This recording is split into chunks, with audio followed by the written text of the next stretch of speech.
Baik, perkenalkan nama saya Anggi Agustinus Payung dengan NIM 21010362235. Di sini saya akan mempresentasikan hasil kerja saya yaitu tentang materi Tanihub.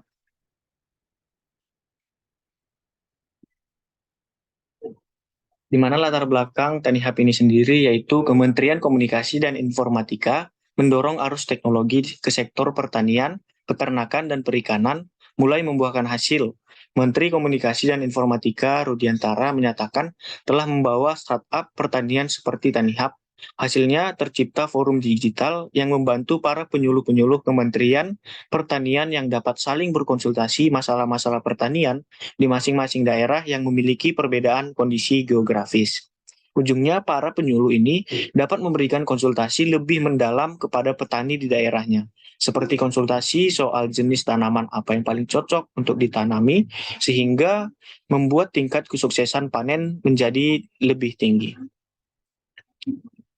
Ada 3 kunci kesuksesan Tanihub. Yang pertama itu merekrut orang yang tepat, di mana merekrut orang yang tepat dan berpengalaman yang mampu bekerja dalam suatu tim kecil tapi solid, serta memiliki jaringan yang luas baik di dunia pertanian, perikanan maupun peternakan, perkembangan teknologi terkini. Yang kedua ada membangun kepercayaan, di mana membangun kepercayaan dengan key stakeholder seperti petani, pembeli domestik maupun luar negeri, pemerintah, dan organisasi lainnya yang bergerak di bidang pertanian.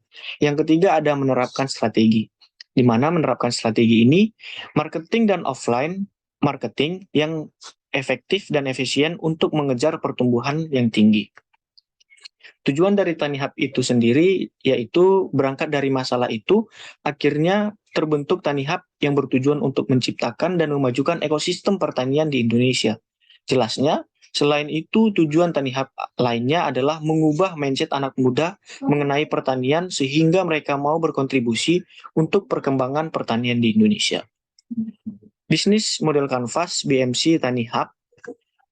Yang pertama itu ada customer segments, yang kedua ada customer relationship, yang ketiga ada value proportion, yang keempat ada key activities, yang kelima ada key partners, yang keenam ada key resource, yang ketujuh ada channels, yang delapan ada revenue streams, dan yang terakhir ada cost structure.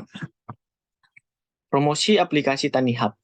Diakui Ivan, bantuan dari pemerintah melalui lembaga-lembaga pemerintahan sudah dirasakan, namun belum optimal.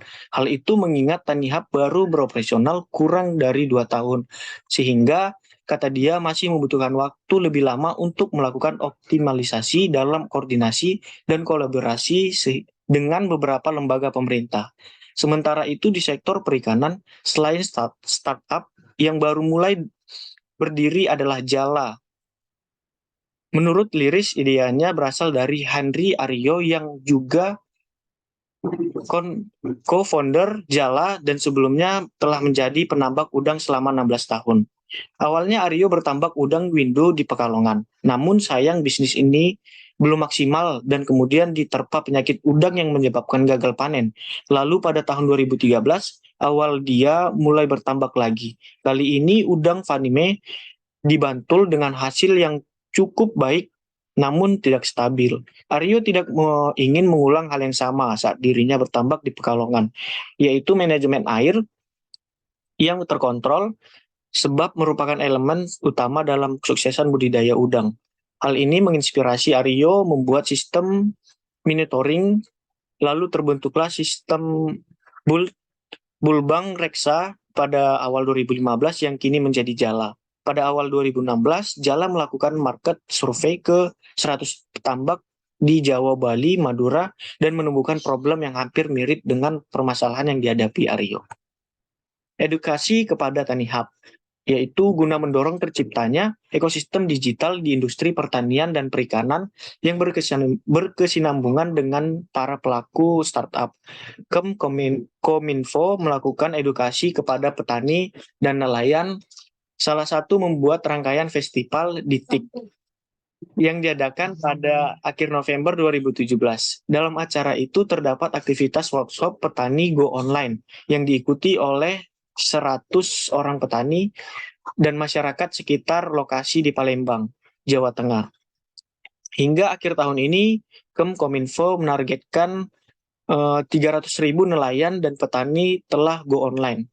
Direktur Pemberdayaan Industri Informatika Septriana Tangkari mengatakan sudah ada 180 desa yang menerapkan program edukasi petani go online tahun ini.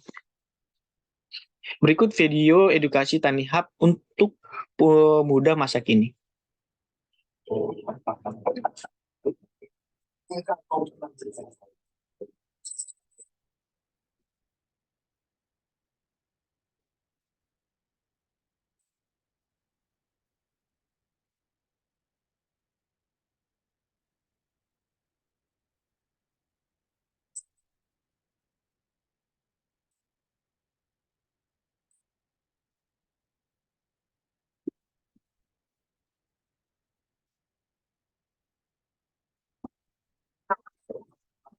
Dua negara. Begitu pula hari ini di kota besar di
Baik, kesimpulan dari video ini, semoga anak muda dengan masa teknologi yang makin canggih pada saat ini dapat membantu para petani dalam mengembangkan dan membantu petani dalam memasarkan hasil tani tersebut sampai ke internasional.